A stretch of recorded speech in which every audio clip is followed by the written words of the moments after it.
Assalamu alaikum, karibuni Farwat Kitchen. Leo tutengenezeni juice ya maembe na mint, yani majani ya mnana. Kwa hiyo utaanza kwa kuchemsha maembe yako, maembe mabichi, utaweka chumvi na maji na uyachemshe mpaka yalainike. Na yakisha lainika kama hivyo, kama mnavyoyaona yamelainika vizuri, kwa hiyo utayaacha yapoe kwanza, kisha utaweka kwenye blender.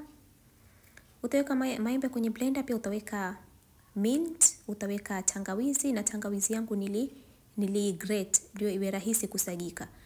Pia nikaweka na sukari utaweka kiasi chako. Hapo nilikuja nikaongezea baadaye. Pia utaweka maji na usage, na ukichemsha maembe yako kama hivi, basi juisi yako inakuwa inatoka nyingi sana.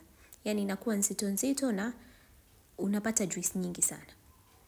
Kwa kiasi hiki cha maembe mnachokiona, nilipata juisi takriban lita 3 au tuseme lita 2 hivi na nusu.